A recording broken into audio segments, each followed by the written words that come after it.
This is SoundNotion, the weekly podcast for new music and music news. I'm Dave McDonald. I'm Nate Blayton. I'm Sam Merciers. And joining us this week is the CEO of Parma Recordings, Bob Lord. Bob, thank you for joining us this week. No problem. Thank you for having me. Oh, there you are. Bob, why don't you, for anybody that's not familiar with Parma, why don't you just tell us a little bit about your company and how it came about and what sorts of things you guys do? Sure. Parma's been around for a little bit under 4 years now. We started fresh, and I had a long kind of background as a touring musician and composer for film and TV and other kind of synchronized media, and had been writing, composing my entire life, and began working seriously as a producer quite a few years ago, and it morphed into doing some work with some really great classical players and in ensembles. And we started Parma with the kind of idea of being able to run projects and create music from the ground up in a kind of holistic way, so that it was born out of the experience of being a musician, which everyone at the company is, and is kind of created with the idea that everything should be flying in close unison. And I've done a lot of work over the years with a lot of people who have a different manager, a different publicist, a different record label, and in my own career I had the same issue, and it was hard to get everything to fly in close unison in the way that it should. So the idea behind Parma was really to come up with a structure that was usable and good and fun and effective for not only musicians but for us to create products and music in a way that is logical, makes sense, and makes a quality product in the end. Cool. So, what kinds of, if you were gonna tell somebody what kind of music you guys produce at Parma, what would you tell them? Oh man, that's a good question. Yeah. Well, obviously classical music, orchestral, chamber, choral music. This is our specialty and our focus, and our team is really kind of focused on that to the greatest extent I think that we can. We also do a lot of other stuff too. We do some jazz, we do some pop, we do some world music. We do some really interesting projects, children's music as well. And again, I think that's an outgrowth of the kind of stuff that I had done professionally in my younger life, and I think what a lot of the people at the company do as well. And I'm just a real believer in convergence points in general of music. And I think the idea of having a business structure that is put together to help achieve kind of really difficult to achieve things, which I think large ensemble recordings are. I think distribution, marketing, all these things are incredibly difficult to do, and we try and do them in a way that again is going to be kind of in alignment with the goals, the artistic goals of the artist, and in alignment with what we think is going to really speak to the public. And from a genre standpoint, I think, like I said, with the focus is really on classical, modern classical, living composers, new music, but I just think that it's a lot of fun to play around with other stuff as well. So Absolutely. yeah, pretty eclectic company. Yeah. Yeah.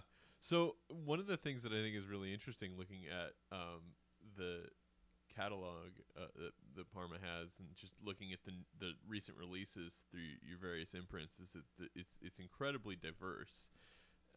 And I'm kind of wondering where you find all these people.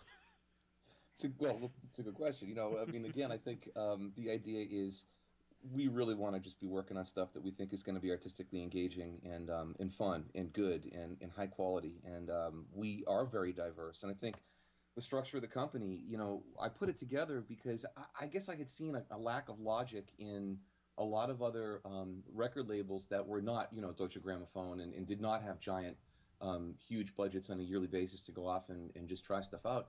Mm-hmm. And it was kind of interesting when I would look around at a lot of other record companies and labels.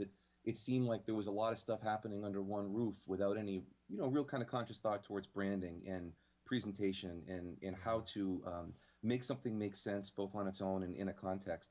So, that's one of the reasons why we have such a kind of wide diversity of content and in the companies and the imprints. Parma is the parent of a number of different kind of self-standing, freestanding organizations, but the imprints are kind of a big part of that. Navona, Ravello, Big Round, We recently acquired a company called MMC Recordings, which is a company that I ran for a number of years in the mid 2000s.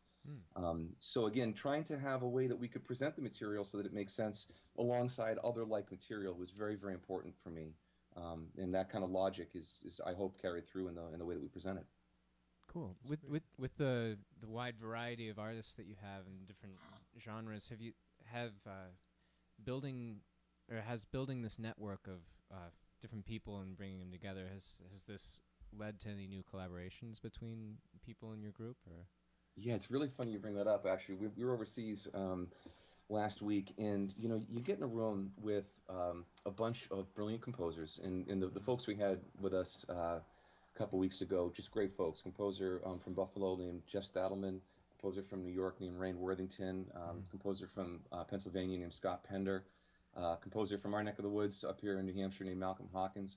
And you get these guys all in a room together, and some really interesting stuff starts to happen where you're talking about, oh, well, this guy and I know this guy and we have these people in common, and then those discussions become creative, and actually physically being in the studio where the composers are saying, look, I'd love to have another set of ears in here, please come on and check out my session. And then that actually leads to these kind of like small, subtle interpretive decisions that are made kind of on the spot in the studio, where there's a wonderful type of groupthink and collaboration that happens when we're doing these recordings. And it happened, a couple weeks ago in Europe, and it's fun to see it occur, and it's kind of spilling out over, and we are beginning to see, this composer is helping this ensemble get a performance, and this ensemble is helping this ensemble, and it's actually the most exciting part of it for us in a lot of ways. Do you guys do a lot of your recordings in Europe? We do a bunch of the large scale stuff. We record a lot in the Boston area, a lot in the New Hampshire area. We actually started our own orchestra in the summer for recordings, and we're going to have our first concerts coming up this upcoming summer. So we do a lot of stuff in Europe, Czech Republic, Russia, but a lot domestically too. That's great. Yeah, that's very cool. Sam, do you have any questions? Well, I see here on the contact portion of the Parma recordings page, you have artistic submissions. Yep. So what is your policy? I mean, do composers just send you unsolicited material on a frequent basis? And if so, do you sort through it? Yes, we do. Yeah, we get a lot. We get a lot of people that send us their stuff.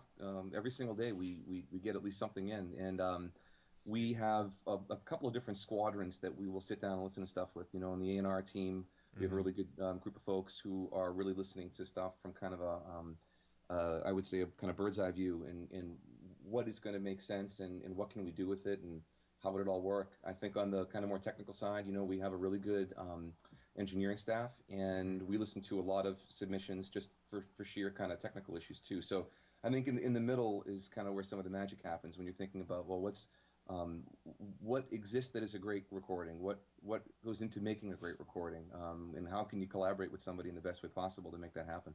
Cool. That's cool. So you say you get a lot of submissions. One of the things that we have talked about on the show before is the sorts of things that used to only be possible for record companies to do. And there's so many things today that individuals can do. And I'm wondering what does Parma do for its artists that they might not be able to do for themselves anymore? That's a really good question, and I think just to kind of go back one half baby step, I think I really am a firm believer in collaboration. I mean, just being a bass player, right. And I think working well on a team is the most important thing. So I personally, again, coming at this from the angle of I had been in touring ensembles and had run my own companies prior to Parma, and had a lot of experience in dealing both as an artist with labels who had signed myself and my group, or in my position owning a company dealing with artists. And I think kind of looking at it, it's got to be a very easily traveled two-way street. And I think that what we bring to the table and what the artists bring to the table, or the composers or the ensembles or whoever we're working with, it's got to be very well matched and well organized so that you can maximize kind of your outreach, you can maximize publicity, you can maximize awareness and all this stuff.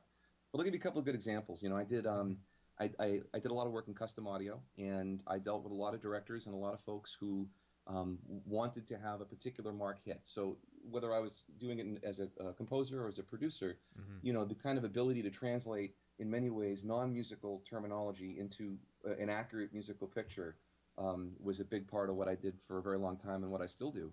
And that's actually kind of a painful process, trying to translate something, trying to translate something like that and to hit a mark is really, really hard. So one of the things that we've done, and this is kind of another branch of the company, but we have a freestanding company called Parma Licensing LLC, and it's purely designed to take the intellectual property that we record on behalf of the composers or that is submitted to us, and we spin it off and get it placed in film, TV, and other media. And the concept that I had was that I went through so much agony interpreting, there's not kind of the non-musical element of stuff into creating something artistic, that if we could do that without interrupting the creative pattern of the artist or the composer, that would be a very valuable thing. And it's actually worked out really, really well, where we've gotten, like a bunch of audio and a bunch of the content that we record, which is fully owned by the composers. We don't actually own the material that we produce, but we do administrate it, and we want to, relentlessly get it out there into the market. So we've done some kind of interesting things for composers and with pieces that I think were pretty unexpected. So it's an agency model. I think what's different about Parma is that we're branching in crossing over into a lot of things that were traditionally done by publishers, traditionally done by management, traditionally done by publicity companies. And I think the idea of this kind of soup to nuts, all-in-one, just, again, the concept of everything flying in close unison, it really helps to be more logical and more effective in the end, both for the company and for the artist. Yeah. And the way you describe it, it sounds like some of the structure of like some of the really, really small indie rock labels that have had friends that started in where it's like 2 or 3 people, and they just kind of do everything, and they use their network to pull in projects and get everything. It sounds like your reach is much farther and much more varied, and so you have all these extra resources that you can give to composers, and then also bring in like different musicians and composers to collaborate, which is really cool. And it's I appreciate that. That's definitely the goal, and I think look, I mean, it's very interesting to kind of be at this nexus of classical music, independent music, art and business, and the way it kind of all comes together. And I think it's super important to remember that this is kind of an interesting dovetail to some of the stuff that I know you guys talk about on a daily basis. But I think that the concept of intellectual property and the concept of art and everything is so important to remember that there are other ways to make it happen other than just performing or writing a piece and getting a commission. Yeah, it's part of a bigger picture. And and again we saw something really interesting, which is that we on our products we have what we call enhanced content, and this is if you put the product into a computer, you can access extra data, kind of like in a DVD style, pertaining to the record. So what we've done is we've been bundling the scores along with the actual music. So when you purchase one of our products, you're actually getting, in many instances, a viewable copy of the score along with the music. The next step in this that we're doing is with Louis Spratlin, who won the Pulitzer about 10 years back for his opera Life is a Dream. So we're releasing his new chamber opera, and it's called Architect. Cool. It's about the architect Louis Kahn. And I said, hey, Lou, I got an idea. Let's give the score away. And he said, what do you mean? I said, well, let's let people, just download and print off the score and the parts as much as they want and generate performances. And he was all about it. And and again, I think, look, if you want people to do something with it, you got to give it to them. You got to allow them the option and the opportunity to do with it as they see fit. And that's kind of one of the models that we're employing. We love that kind of stuff. We talk about stuff like that on the show all the time, and how great it is to share things like that. Yeah. No, man. Chamber opera was his retirement plan. That's score. It's going to be performed tens of times over its life. Yeah, man. Absolutely, dude. I'm sure. Like, I actually picked a what I called a single out of the chamber opera. And Lou was like, "You really think we should put a single out?" I'm like, "Lou, man, we're gonna get this thing on MTV. It's gonna be huge." But yeah. but legitimately, like there's actually a quote unquote tune on it that I think is actually suitable for that. So. Cool. That's fantastic. But one of the primary objections we've seen from ensembles, because in some of the outreach that we're doing from our publicity side is is not just to get the records out, and Naxos is our distributor, and they're a wonderful distributor. They do a great job. I'm really happy with those guys, and they're wonderful folks. Again, it's part of a bigger picture, and it's part of making that intellectual property work for itself, like a stock portfolio or something. Yeah. So we're doing a lot of outreach to generate performances. And one of the main objections that we've heard from the ensembles that have agreed to perform our stuff is, if you just give it to me and I don't have to rent it, I'll perform it. And the answer is absolutely. Yeah. Yeah. Go right ahead. So. Yeah, and that's actually it's great to hear you talk about these things that you're doing, because it's one of the things that I feel like we lose a lot when we talk about record labels, and we kind of forget the whole community part that the record label gives us. All of these individual tasks, like publicity on the web and even digital distribution on the web, anybody can do for themselves, but the community thing is, I think, the thing that gets lost in that, and it's something that I certainly forget a lot in these discussions, and I'm sure I'm not alone in that. I couldn't agree more, man. I think again, like, if you build it, they will come. This is a wonderful line from a great movie that I watched. but I'm not James Earl Jones, and I think it's super important that, like, the most critical juncture is after you've made the product. In many ways, you've made the art, you've invested the time, the money, the effort, the energy, the passion, everything into creating something that you feel strongly about, and then from that point on, to not give as much care and attention to the next stages of carrying that to the market and deep into the market, I think is a mistake. And that's a huge part of why we do what we do. Is I have myself made enough music that is still sitting in a drawer.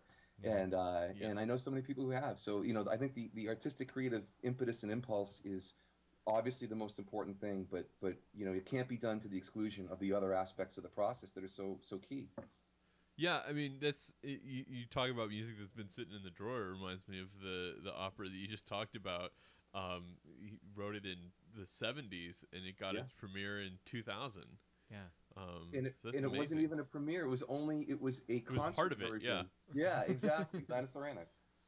And it was last summer that Slacken did it down in Santa Fe, or 2 summers ago, pardon. And that's a long time for a piece to gestate. I mean, music is not wine; it does not get better with age. It's got to get out there. Yeah. Right. So anyway, I had just learned about that. I didn't realize that it had been that long between. I was just looking up the composer on Wikipedia, because you have a what's the word thing I'm looking for? An endorsement. On the Parma homepage about it. So I was just reading a little bit about him, and I saw that 30-year lead time or 25-year lead time, and that's crazy. But it's great. It's great that it's there now, and this new project sounds really interesting, with giving the score away for free is fantastic. Yeah, and there's interesting kind of implications for the educational world too, of having the recording and then getting the score with it as well, and just I think there's huge implications, and I think obviously we're in a changing market, in a changing environment. The nature of publishing is no one's going home on their way back from work and picking up Maple Leaf Rag at the music store and playing it on the piano for their kids anymore. That's right.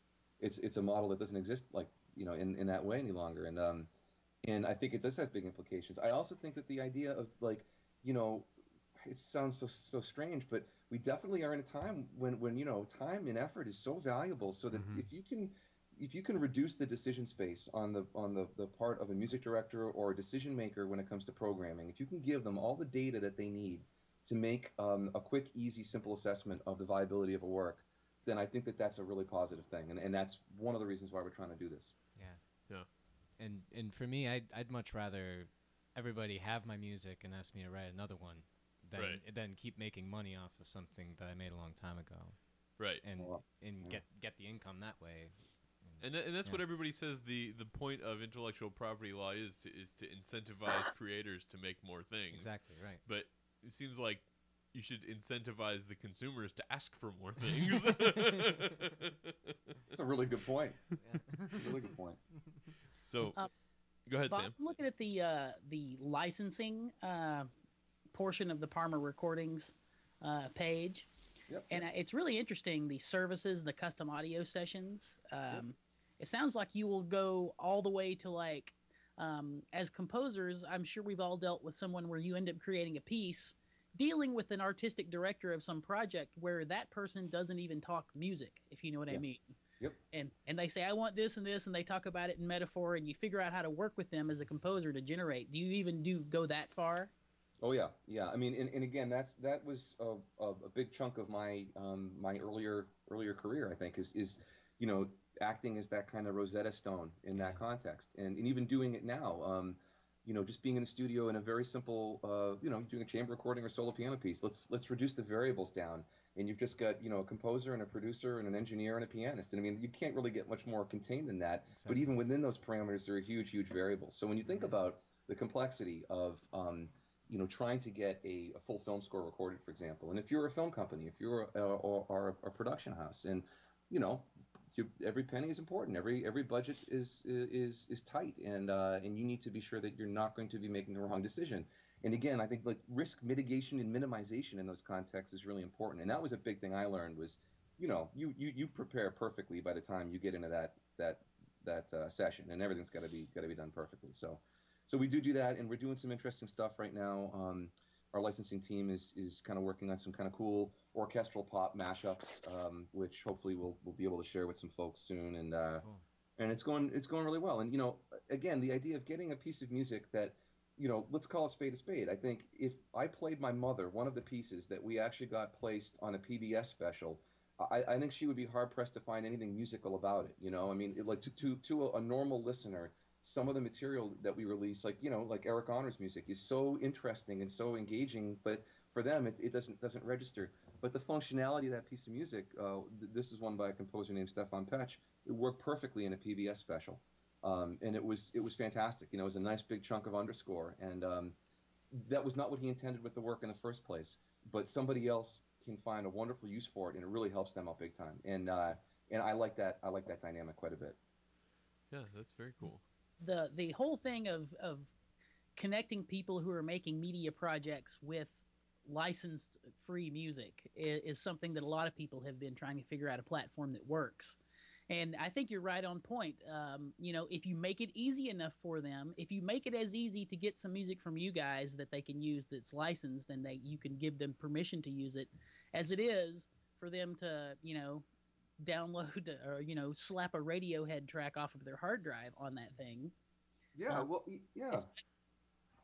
Think about it. I mean, like it's like the Four Seasons. I mean, no, Right. no one needs to use that again in a film. And I mean, poor Barber, that Adagio. It's like, God, there's so much great music out there that can be utilized in these ways that I think, that's partly again what we're trying to do is to make it easy in the part of media users, and to open up new revenue streams and greater degrees of sustainability for composers. Because I think that's the other huge part of this is just, if you think about the way, obviously the way orchestras are going right now, and there are a lot of different models towards sustainability that could be utilized that are not being utilized. Right.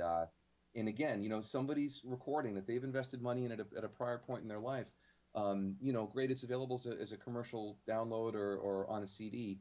But that is intellectual property that is laying fallow, that it could be leveraged and it could be utilized for the composer's benefit, for the media's benefit, for our benefit. And Right. and again, just it's harder and harder to get dollars now, and these are avenues that I think are really productive. Yeah, that's a great point. Is that making that experience of licensing that stuff as easy as possible? I mean, I think with consumer music, iTunes showed that people are willing to pay for music if you make it easy to do. Yeah.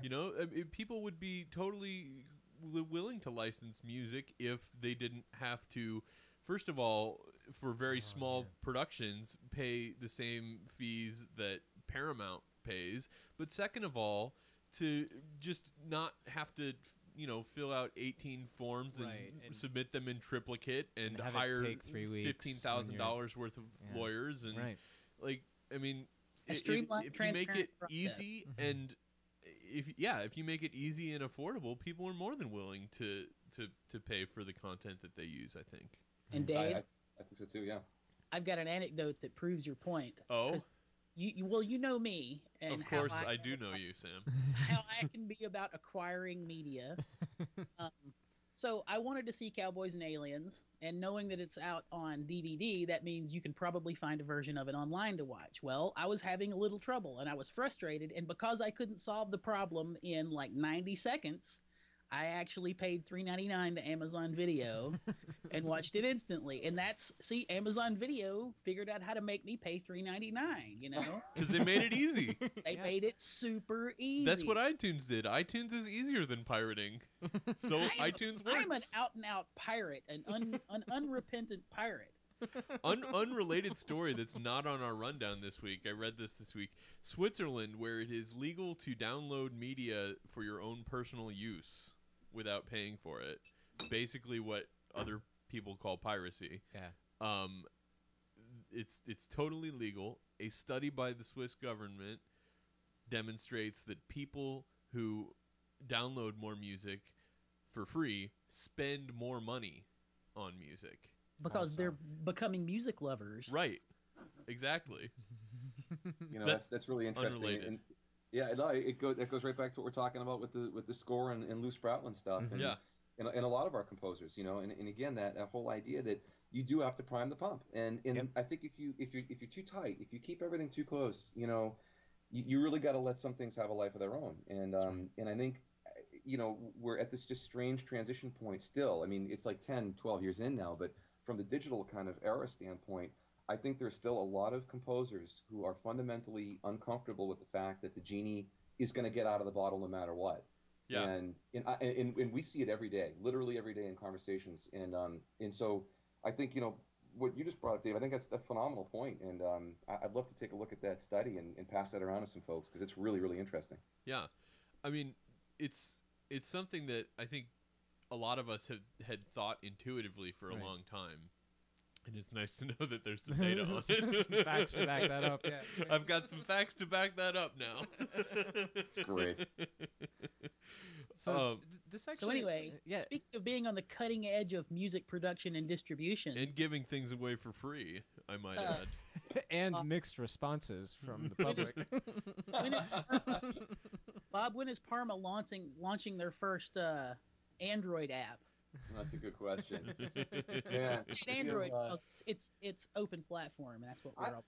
I'd like to just launch my own Android. Actually, you know, it was funny. I was talking to my wife last night. I said, you know, would you mind getting me a robot for Christmas? And she laughed. That's Yeah, perfectly reasonable. That sounds like what Dave and I end up talking about all the time. Yeah. So we were kind of slouching there toward our first story this week. This is in the New York Times of a band, Bluebeard, duo. Bluebeard, Blue Blue Brain. Brains. Sorry, I was listening to Bluebeard earlier this morning. Yeah. Bar talk. Blue Still Brain. on the piracy. Yeah. Goodness. Anyway, Blue Brain, a duo, has released an app for iPhone that tracks you over GPS as you walk through Central Park in New York, and will play music differently depending on where you are. So it's an album that is released just as an app that you kind of choose your own adventure through as you walk through Central Park. It's I think a really cool concept, and it's free. Take that. It is free. Literally, take it. Because you can have it. I was pretty amazed by that. You know, I checked it out, and I was I actually didn't download the app or anything, but I read the article, and I'm really intrigued by it because it's interesting. It's like that's very much akin to the kind of stuff that's being done in video games right now, where you have like you know, adaptive audio compositions where you are not in a linear, you know, scenario. It's not like a movie where it's, you know, Right. 90 minutes or 120 minutes, whatever. And like, you know, you need to have hundreds of hours worth of kind of new experiences in a game environment. And again, like the kind of that compositional method of being able to have something that is going to work harmonically and all, and, you know, in the kind of nuts and bolts ways, really interesting and very, very cool. Yeah. Well, to me, it's interesting because it's building a music installation, but you're building it in software. Right. Right. And You know, because people have done things that put music out in space. I was actually just trying to find it. There's a Cage piece where you drive around the city and tune the radio to different things or something. I can't remember the piece, but people have been trying to figure out a way to make where you are and what you're near affect what you hear in some way for a long time. It's just you can come up with a much more elegant solution now. Yeah. Yeah, in the article they write about how the software developers took video game developers. They were I mean, developers from video games. Yeah. yeah, and they use that as a model for how to behave and interact with this collection of media, and it's an interesting thing of the kind of mixing as you go and everything. Yeah. The comments. Did any of you read some of the comments that for this article?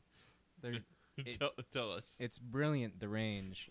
Like, so it goes from people finding this all very sad, and can anyone get in touch with their natural perfection without having to shovel somebody else's ideas in their cerebral cortex? And like, so a lot of the criticism is about like, I just want to walk through Central Park. Why should Central Park be augmented by this album? And to me, like that's kind of related to like in the video game, you're there playing the game, and the music is kind of secondary as a supplementary thing to it that you'd have to turn off. But like, so people are criticizing this album for messing with their Central Park experience. So people who are technophobic and knowing that application has absolutely no bearing on their lives whatsoever.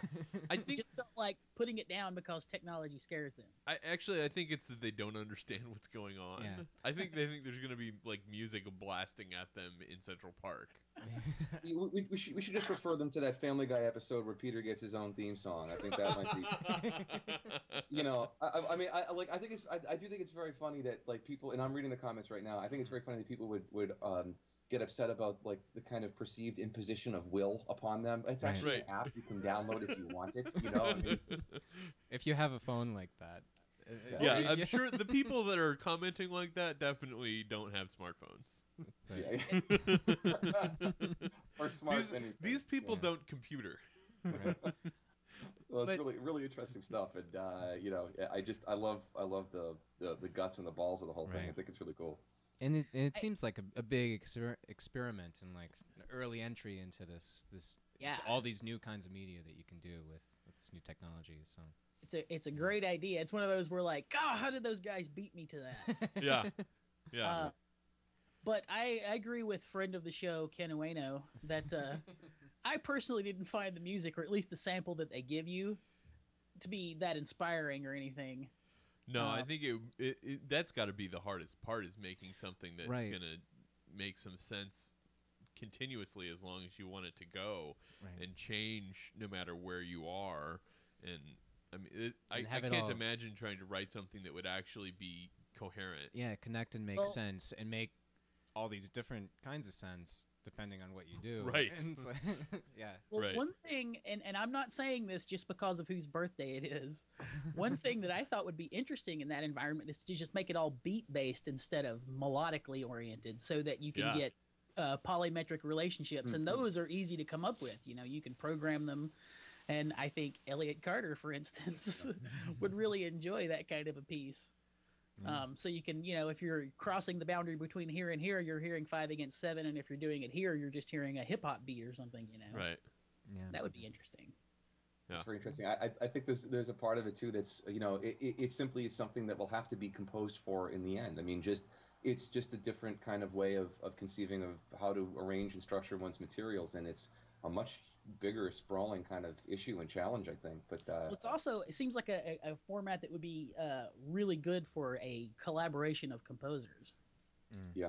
Right. Wait, Parma Records. There you go. Well, you know, we got this thing coming out in January. It's an album called Method Music, and it's by a composer, mathematician named Lawrence Ball. I co-produced it with Pete Townsend of The Who. It's all based upon Pete's kind of work that he's been doing for decades in the kind of concept of portraiture, musical portraiture, and again, you know, while not an exact analogy, but it's something very similar where, you know, you're actually just taking in various bits of data through the use of algorithms, having pieces kind of composed for a quote unquote sitter, a person who's having their portrait done.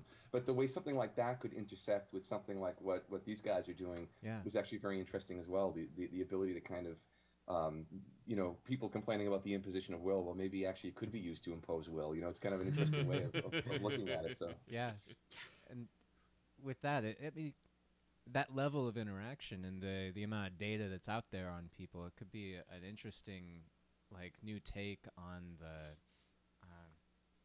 I'm thinking the wrong word, but the people who draw your portrait, and it's a caricature thing. Yeah.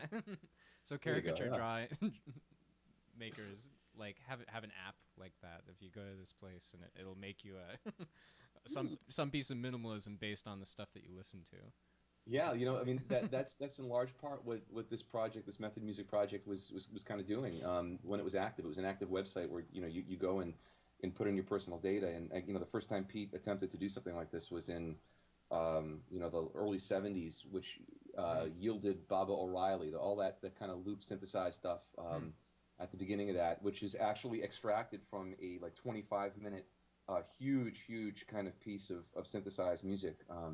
But that type of musical representation of a person, their habits, who they are, what they like, what they don't like, and that type of stuff. And again, how that would work in a kind of three-dimensional environment like Central Park with a whole bunch of different people would be really cool to think about. I can just see the ads for it now. Like, this isn't your music, it is you. Yeah, exactly. Yeah. Right. Well, this music to me, it's weird that like going to a symphony, buying a ticket and going and sitting in a symphony hall for 2 hours is way more of an imposition on your sort of personal determination than download this app for free if you want and walk around Central Park if you feel like it. And if you hear something you don't like, walk away from it and it'll go away. Yeah, these are the people who got angry at Stravinsky. Let's be honest, right? I mean, Yeah. Well, Elliot Carter is 103. Today is 103. And he has composed, since he turned 100, he has composed 19 pieces. I don't think I've composed 19 pieces in that span.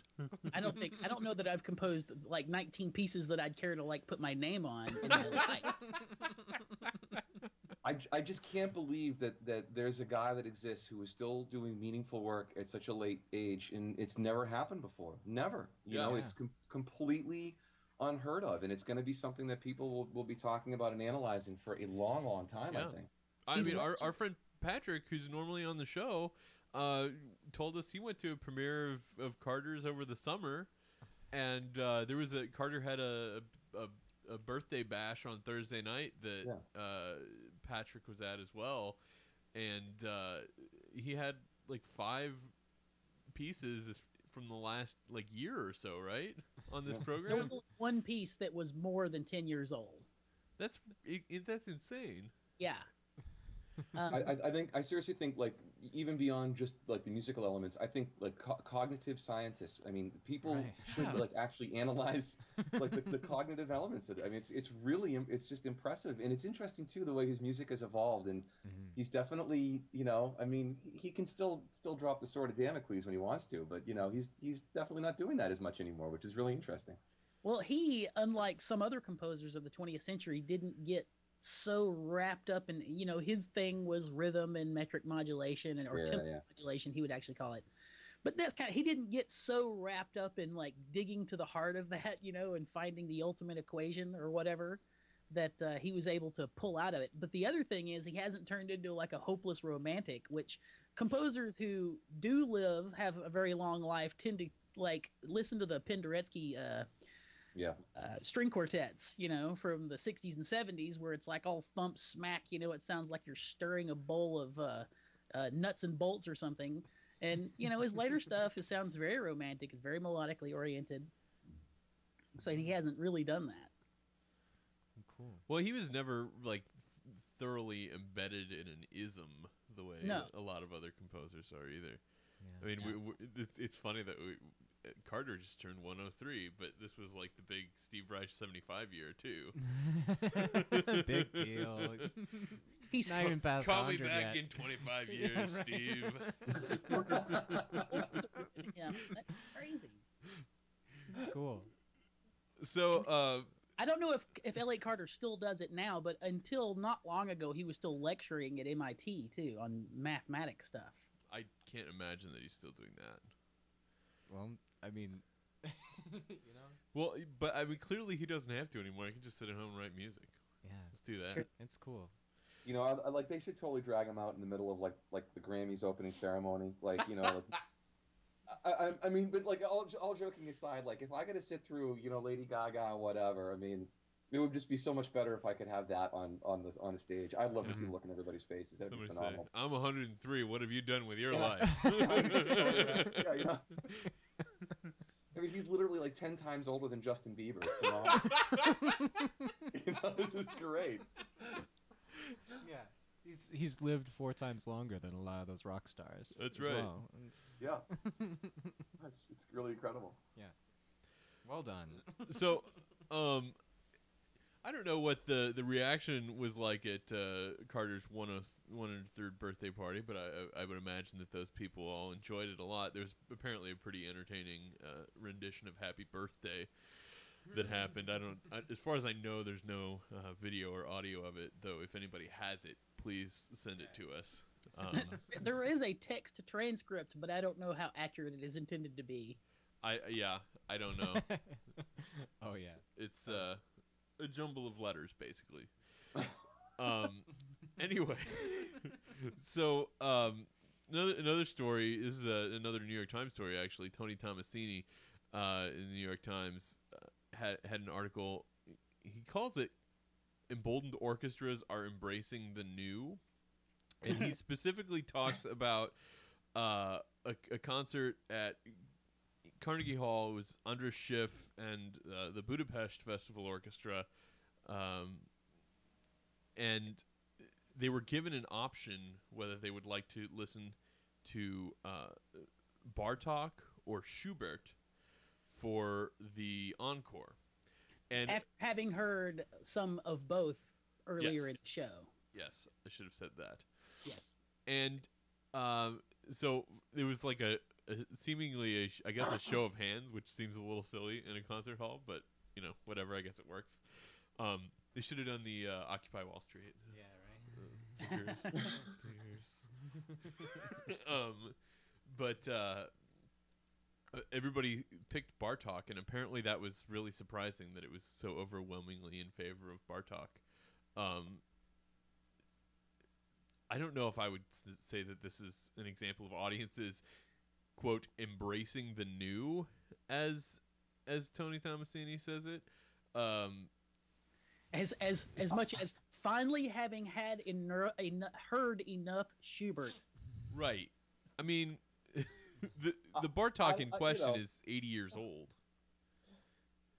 I love Tomasini, but when I read this article, I just couldn't help but think, has there been a weaker premise for an article in a long time? I mean, you know, I like the article's interesting. Just that whole thing is just astonishing to me. And I mean, man, you know, there's so much cool and interesting stuff happening, musically speaking, in so many different genres and so many different settings and everything. And you know, it just is such a great example for me of, you know, even though Tomasini made the comment about Kurtag and all that, it just, you know, there's obviously a different way to do things, and it's not getting done. And, yeah, right. If we were to take you know, if somehow we could snap our fingers and see a breakdown of all the rep that's been done by all the orchestras in the United States, we all know what's going to be at the top of the list still. Right. By huge amounts. And you mentioned, and Tomasini mentions Kurtag. If they had been given the choice of Schubert and Kurtag, they absolutely would have chosen Schubert. That's if they not knew even what a question, it sounded like. Right? And I do think it's interesting that, logically speaking, in the article, he kind of treated that as a non-starter, saying, well, they still would have cheered for Kurtag, you know. And I mean, again, like I get his point, and it's a good. He's making a fine point that there is change happening, but I mean, boy, someone's just got to, you know, turn this thing on to 11 and really hit the gas, because I think, you know, allowing an audience to choose between Schubert and Bartók is not going to get more people to come into the concert hall. It's just not going to happen. Right. And saying that we have made it so that some 75 and 100-year-old pieces are now part of the standard rep doesn't really say a lot for, quote, new music. Right. Yeah. Right. Yeah. So anyway, he's an apologist. Moving on. I mean, David Cutler had some pretty good ideas about reimagining the orchestra. We kind of breezed over this article a while ago, or when he wrote it a couple weeks ago. And Hey, I'll talk about that one. I didn't have it pulled up though, but it's a great article. I know it's a great. We breezed through it last week. We ended up talking way too long with Armando Vajolo because he was so fun to talk to. But he was talking about kind of reimagining the orchestra, like what an orchestra is and how it's structured and how it reaches its audiences and how it compensates its performers and just everything about the orchestra from nothing. He imagines a hypothetical in which the orchestra has basically in America gone extinct for 10 years and a group of players decide that they want to start an orchestra again. How He's do they do imagining it? a post-apocalyptic orchestra. Yeah, that's exactly what it is. This is like Waterworld. Well, you know what that's called? I mean, we all know what that's called in non-classical circles. It's called starting a band. right, And, yeah, Right. You know, in the issue, I think with orchestras in large part is that they're not bands. They're not true groups in that way. And I think the whole thing needs to be drastically reimagined. I think, look, I'm from the Northeast. I'm a good union guy. I believe in all that stuff very, very seriously. On the other hand, I think that there are real legitimate concerns that I and a lot of other people have regarding the issue of getting half the distance to the goal line in terms of what you need to get to do what you want to do. And there is a tipping point when it becomes so difficult to do stuff in an environment like we have today that a guy like myself, who has a vested interest in keeping things, in our country and in saying, look, I want these players to be engaged and I want to have this composer hook up with these guys. I mean, building community, like you guys said earlier on, is a huge part of what I do and what we want to do. But it is very, very, very hard when you're dealing with organizations that are supposed to be the transmitters of the music that we as a community are making, and they're unable to do it. They are literally unable to do it. So it's very frustrating for me to We've mentioned it so many times on the show. Like you just mentioned, they're a band. I don't remember if I'm walking around in the cold in November stapling flyers to telephone poles. I don't want to be in the band with the bass player who thinks, well, I know that's cool and all, but all I want to do is show up and play. right. Yep. And, Right. That's right. I deserve to get paid for that because that's what's really important. Right. Startup bands don't function that way, and orchestras after the apocalypse are not going to function that way either. Right. And that's one thing that Cutler mentions in this article. One of the things that I think is really interesting. It's something that I think orchestras should start embracing pre-apocalypse is starting to consider more about the people that they're hiring than how well they play their instruments. Right. Yes. There are so many people that play their instruments so well, and in the final round of an orchestra audition, when they're down to the top 5 or even the top 10, Yes. the difference between those people is almost inaudible. It's And within the margin of error for sure for that format of a Performance. Content. And at that point, why can't they have an interview with the people and decide what other qualities they have that the orchestra might value? Right. And that's, I think, the thing that orchestras are going to have to start doing. They can't just pick the people that will show up and, as you said, Sam, show up and play their horns the best. Yeah, and I'd love And that. there are a lot of people that play their horns just as well as the guy that plays their horns the best, and some of them are jerks, and some of them aren't going to work very hard, and some of them are great people that are going to do great things for the orchestra and the community. And they'll have that metaphorical stapler to put the Right. Yeah, no, that's true, and and I think that this is the other side. This is the plus side to the kind of educational glut. I mean, obviously turning out way too many people with degrees who are qualified to do stuff, but don't necessarily have the other skill sets that are necessary to kind of turn that into reality. And and no teacher wants to keep teaching teachers to teach, and that's just the reality of it. And the plus side here is that what you guys bring up is a really good point.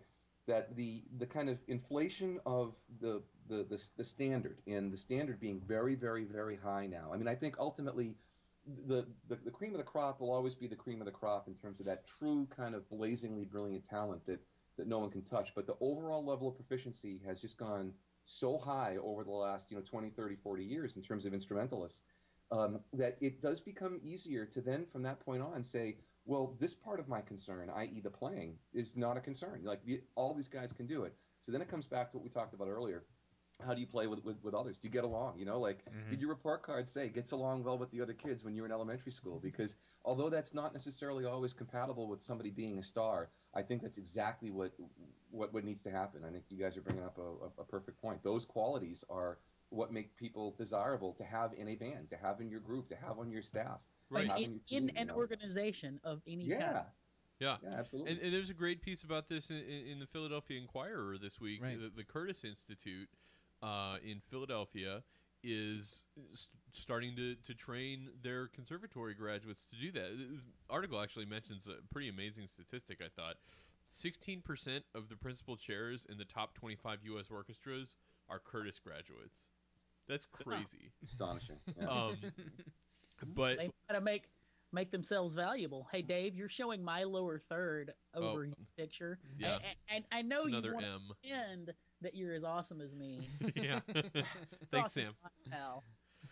Thanks, Sam.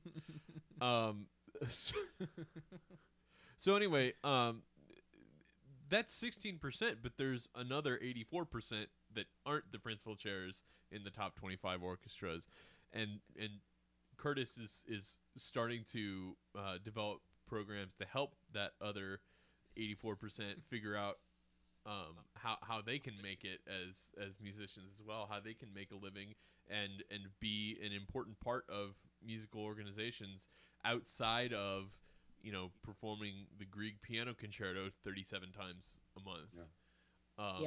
Yeah. Roberto Diaz says, I like his quote. Roberto Diaz is the director of the Curtis Institute. Yeah, and actually, and a fantastic violist. It's right. I did one of our composition professors wrote a piece for him, and so we all met him at MSU and stuff. He's a great guy, and his quote is, "They should be world-class performers." Speaking of the students coming out of Curtis and soldiers of music. Ah, I like that. Fighting the fight. Well, Soldiers of Music, I don't think is his expression, is it? Soldiers of Music is well, yeah, he's got it in Rostopovich. quotes. Yeah, right. But yeah, I mean that's exactly what we need to be teaching conservatory graduates, is not just how to play their instruments really well, but how to do all these other things. I mean, there's so many people that play in orchestras, and orchestras are all trying to start these educational initiatives and all these outreach programs. But you know how many people in orchestras suck at talking to kids? Yes. A lot of them. So let's have them do other things. Right. Give them staplers. Part of it is just a bottleneck problem from the fact that the organizations you're talking about are not prone to fast change, schools and orchestras. Culture, the cultural machinery moves so fast these days, and you've got a bunch of people running orchestras and teaching in universities that don't know how to do the stuff we're talking about, that didn't have to do it, that if they were a good enough violinist when they graduated, they did go out and audition and get a job and did that for a long time and then started teaching at the university also, So that's what they know about it. Right. I mean, I'm being simplistic, but you know what I mean. I do know what you mean. I think what's interesting, though, one of the things they kind of brought up is that there's a multidisciplinary element in the school, which, I mean, obviously any institution worth its salt is going to have that. But again, I think that helps. They talk in the article about the kind of traditional career path that Curtis specializes in is becoming more and more endangered, which is what we were talking about before. And it's very interesting. But again, I think that there are other ways to go about doing it. And obviously, you want a guy or a woman or anybody who can really truly be able to play their instrument perfectly, but there are these other elements to kind of carrying that tradition forward. But I love it. It's just so funny, like, reading the article and the Czerny reference and in that kind of sense of long lineage. But what was good back then is not good now necessarily, not from a musical standpoint, but just from the the kind of bare minimum of getting out there and doing what you do. And I think, the kind of musical ambassadorship is all the more important. And a guy like Edgar Meyer, who they mentioned in the article, I think is, just number one, just the greatest bass player walking the earth right now, in my opinion. But, but I think also a very, very good and articulate, explainer of things in the way that like a Tilson Thomas is as well. And it's good to have a guy like that in the mix. Yeah. We should probably move on to our next story. We're starting to run a little long again. couple of relatively quick things. Unfortunately, Maestro James Levine has had to withdraw from the remainder of his performances with the Met this season, which is kind of a bummer. We talked about him withdrawing from his position in Boston and then withdrawing from a few performances of Siegfried at the Met. We were kind of hoping he would be back to finish up his ring cycle with the Met this season. Unfortunately, it doesn't look like it's going to happen. Fabio Luisi will be taking the rest of those performances. Also, this week, Alex Ross, our good friend Alex Ross, friend of the show, Alex Ross. We are so proud to say over and over again. Celebrated his 15th being with the New Yorker magazine for 15 years. So congratulations to him and to the New Yorker. Now, on to things we can talk about. Now hold on a minute. I gotta go. I just gotta go back to the maestro. Okay. We love him. He deserves all the respect in the world. Obviously, he's a phenomenal talent. But this is why retirement was invented. I mean, yeah. This is like watching a baseball player that you used to love, that you do love, just not be able to go out there and to do the job anymore. And you know, here in Boston, I mean, I know we're running short on time, but look, here in Boston, we're up in arms. Like, who's running the show? What's happening? I mean, we all know there's a search going on, but this has been kind of a weird time for us here. And I think even more importantly, seeing the kind of just disarray, working without a contract, no paperwork signed. I mean, I can't think of many major institutions where that would be the case at all. Yeah. That are as respected as Boston, and especially with the maestro. So, you know, yeah. like, it's frustrating for me to read these articles and to see all this happening, but you know. Yeah. Bob, I have That's true. So retirement is there for a reason. Well, I have a quick question. Are you a Boston Red Sox fan? No, don't get me started.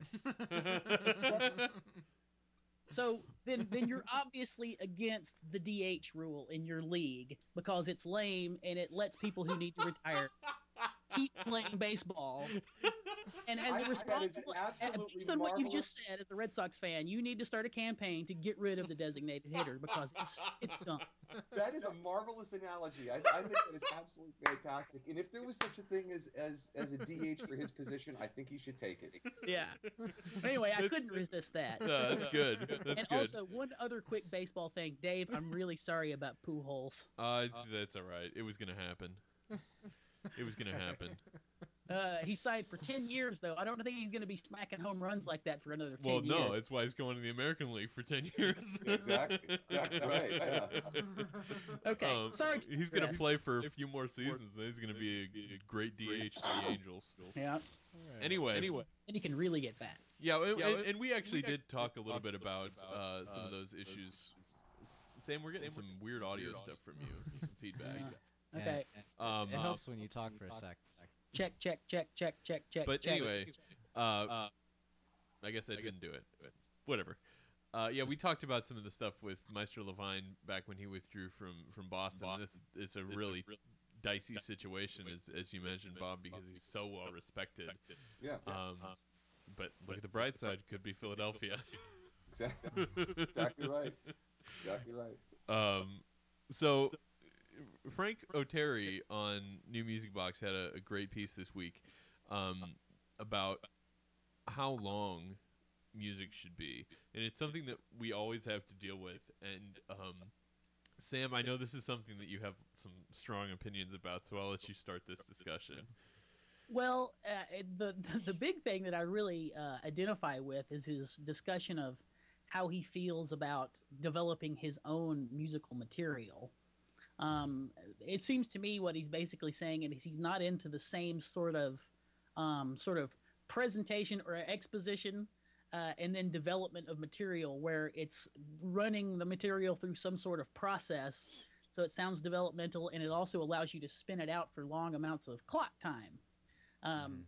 I don't feel like doing that, and I feel like taking something and presenting it in permutations in whatever way my brain can come up with, and then just like he says, when I run out of ways to make that happen, I feel like I need to run on to something else, which is kind of what my pieces do, but it's like if I struggle to make a piece 10 minutes long, you know? So I identify with that, but 10 minutes long is as long as I think a piece needs to be these days. Well, what about as a listener though? I have trouble. I mean, don't get me wrong. There are some pieces like it's hard work to get a person to want to listen to a 25-minute piece these days. But whereas, I think the quote average listener off the street is just not going to want to do it if it's a piece of art concert music and it's 25 minutes long. For me, it's got to be really engaging and really get me for me to want to watch it listen for 25 minutes. I think it's just a product of modern culture. 10 minutes is longer than most pop songs, like 0.01%, Right. And to me, 10 minutes is a good length for a piece of art that you're going to experience that works the way music works, Yeah.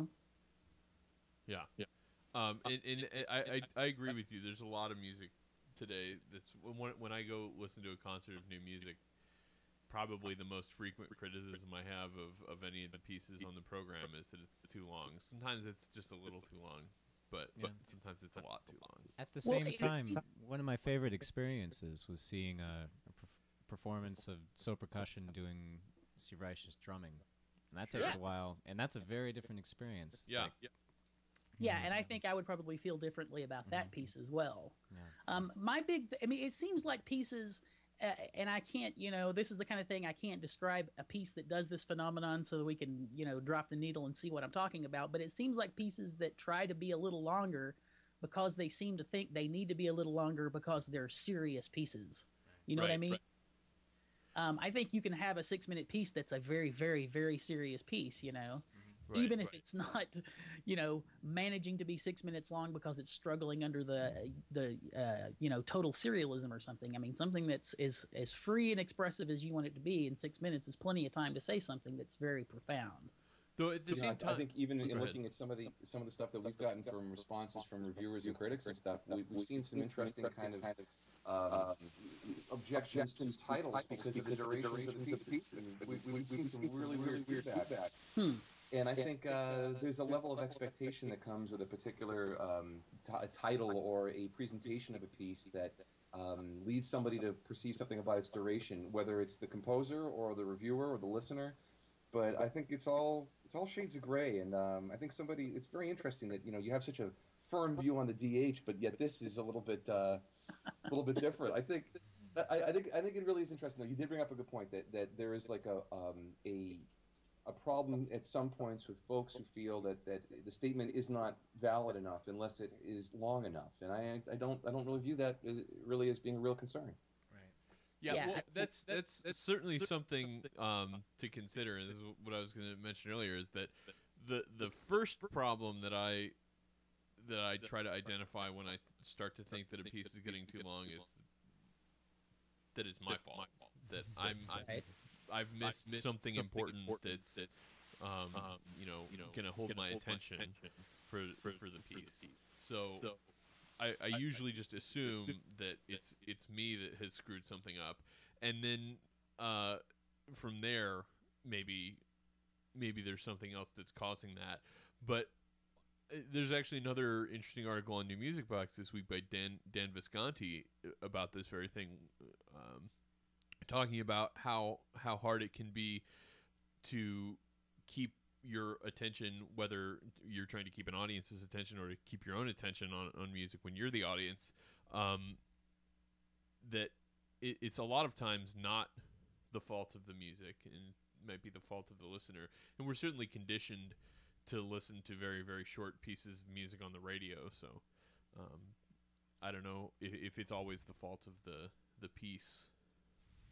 It seems like the salient point is that an experience with a piece of music is not just the music, it's what you bring to the music as well. Right. And that's true every time, And if you're listening to a 3-minute and 15-second long piece on the radio in the car, you don't have to bring much to get thorough musical enjoyment out of that, Right. Well, do we want to hit this last one? Yeah, I do want to address this one real quick. Yeah, because this is a cool story. Hit it. New York Times again. Club kids are storming music museums. Oh my gosh. Storming them? Yeah. Are they occupying them? They are not. They are not. Actually, I think the title of this piece is trying to like suggest that that might be what's happening. Cash in on a little bit of cultural notoriety. Yeah. Um, this piece is talking about sort of an idea that we've hashed around in a lot of different ways on the show. It's talking about orchestras and the role that orchestras fulfill, even if they do have a very active new music component. I don't think anybody on the show today would say that they should stop playing. They should never play Brahms or Beethoven again. That's one of their jobs, I think, and that's the article puts this forward. But it's also talking about places where younger composers are going to put on, and where listeners, notably younger listeners, are going to find new music that is not orchestral. The big complaint I have about this article is it talks about a lot of venues and a lot of groups, but it's all New York. Like everything they're talking about is what's going on in New York, and that's not. New music is happening everywhere in all kinds of forms and with all kinds of performers and audiences. And I think talking about the state of something because this is the way it is in New York, and Dave, I know this is something you and I have beefed about before, sort of holding New York up as a symbol of what, Western musical culture is doing. I don't know. It's just a tough thing to swallow when they're not going to talk about anything but groups in New York. Well, this is the New York Times. That's true. A fair point. It is an interesting point, though. It's something that we've talked about quite a bit up here in little old New Hampshire, because there's just perception is such a big part of how you do what you do, and it would be good to get a bigger view of some of this stuff, because I feel the exact same way. I feel that whenever I read this type of article, it's in the New York Times, and I have not really read this exact type of article from any other major newspaper in the country, and I try and read as much as I can. And to stay up to date on basically everything all over the country and every area if I can, and it feels a little bit like congratulatory kind of self-backslapping. On the other hand, I think it's really, really cool, and ultimately the concept that a chamber group is something very different than what has been traditionally been a chamber group. That's exactly in line with my thinking and the kind of way that I like to present stuff, and we're just at this kind of post genre spot where it's going to become increasingly difficult to have a detailed conversation about something without creating some type of new language. I mean, the nomenclature is struggling to keep up with how quickly the music is moving, and it's a challenge. Yeah. Or go.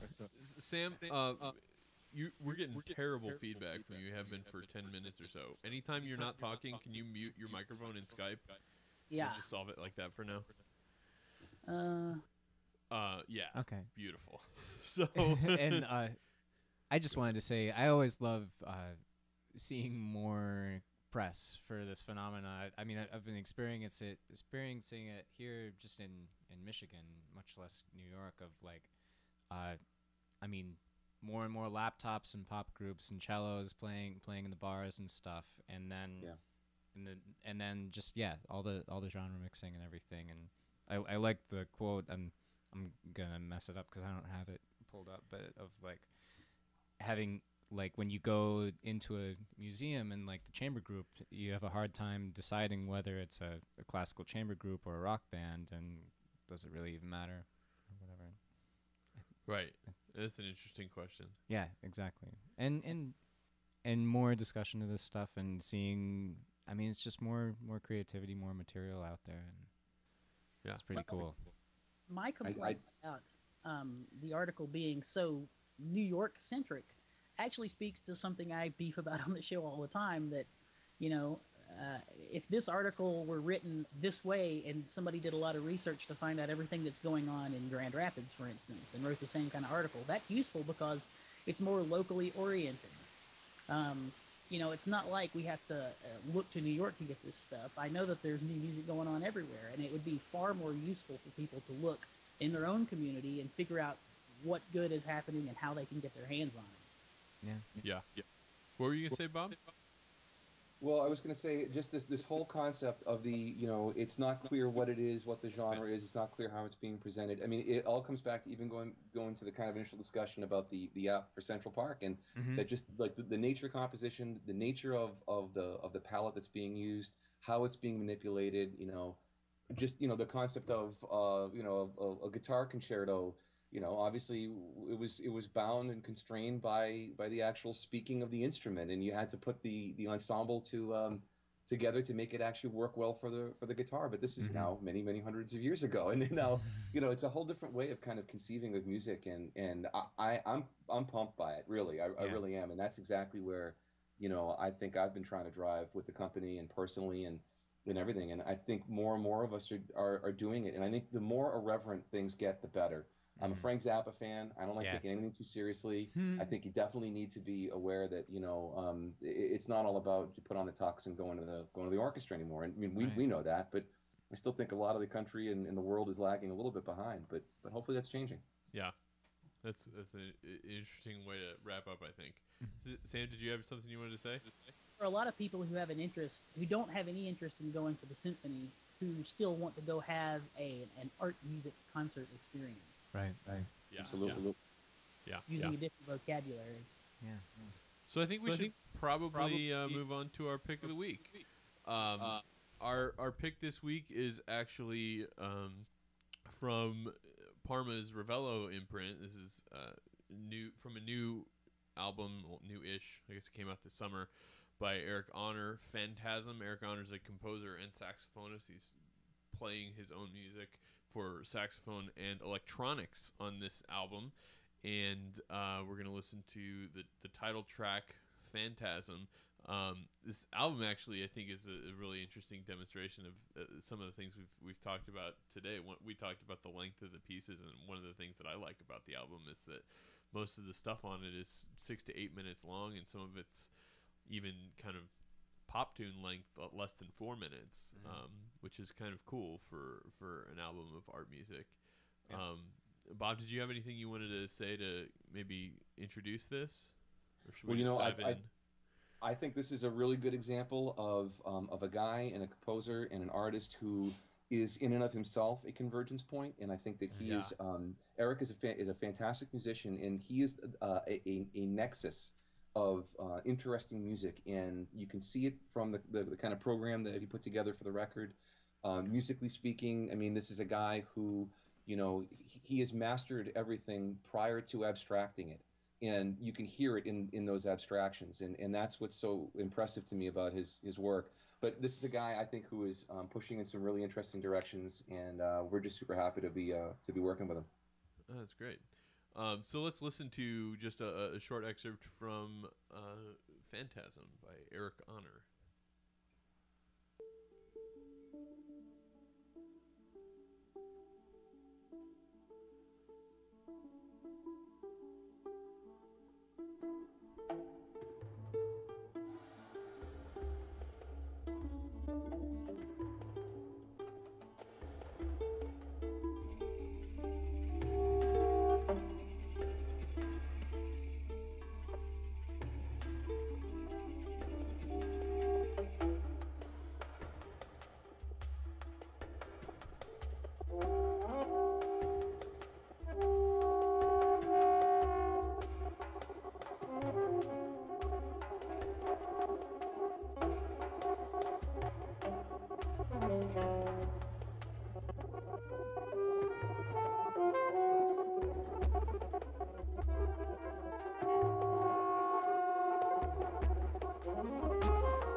that was an excerpt from Eric Honor's Phantasm. Eric Honor playing saxophone and composing the music. Really, I think an interesting recording. We talked a little bit about this before the show, but one of the cool things about this disc is that there's such a huge diversity of the electronics tracks from piece to piece, and this is very kind of club pop influence kind of sound, but there's a lot of stuff that is the opposite of that, as far away from that as you can get in electronic music. It's really interesting. And like this recording, I could hear it like happening in a popular context, like on a Flecktones album or something too. And totally. Yeah. It's again, it's just one of those really interesting kind of hybridized pieces of art that I love so much. And again, I think a guy like Eric, he has arrived at this in a very natural, organic way, and his ability to look at music and to hear it and to put it together into something cohesive, I think is wonderful. I think diversity is the most important thing imaginable. I really do. I think it's beyond the spice of life, and I think whatever kind of quibbles people have about even talk about programming on a concert and pairings and matchings and sequences and all this stuff. I delight in that type of diversity, and he does a great job with it. I think it's a real strong suit. Yeah. It's really cool. One of the things that we should point out that I think is pretty cool about this album is that you have the booklet, essentially the equivalent of the CD insert on the web, available for free. And I don't understand why this is something that record labels seem to protect as much as they try to protect the music on the disc. But it's just a really interesting thing. So even if you're not sure about wanting to spend some money on this album, read about it. Don't just read about it. Look at the score. Yeah. I was following the score just then. I felt like I was in studio class. There you go. If you give people access to the things that'll help them make a decision and help them understand it and help them get into the art, most importantly, I think that's a great thing. And if I look back and being a little kid trying to figure out exactly how to dig into this music that was forbidding and difficult and just alarming in so many ways, I would have benefited at a much younger age from, I think, having some different points of entry into the music that I really wanted to try and get into. It was hard to do and hard to dig in, and you do it, but I think nowadays we have so many different ways of allowing access to listeners and to pull them in and to let them understand what's going on in the music, that to not avail yourself of all these options, I think is silly. So that's what we're trying to do. And I think, again, Eric is a very good example of somebody that the music is challenging, it's difficult, and allowing somebody to look at that score and to get deeper into his musical thinking is going to help their appreciation of that artwork in the end. Yeah, and it's if your goal is to sell this to some saxophone players, which ostensibly that's what you want, being able to look at the score, there's no substitute for that, Absolutely, absolutely. Yeah. Well, I think we should probably wrap it up. We're a little bit long this week, not quite as long as we have been, but it was really great talking to you, Bob. Thank you so much for joining us. It was really great. I appreciate the opportunity. I really enjoyed it. You guys are a lot of fun, and you're doing something really cool, and I think I'm just really happy to be involved, and I look forward to hearing what you guys do next, because anybody who's registering as many opinions as you guys are and sparking so much dialogue, I think it's a really good thing. Well, we'd love to have you back on again sometime. Tell us about some of your Sam. Could you think? Tell us about some of the projects that you have coming up. Everything you want to plug? Yeah, got some cool stuff. We got this thing, the Method Music record, electronic music by Lawrence Ball, co-produced with Pete Townsend of The Who. It's really cool. Like I mentioned before, Lou Spratlin's new record is going to be a great one. It's a DVD, CD, double disc set. Really interesting stuff.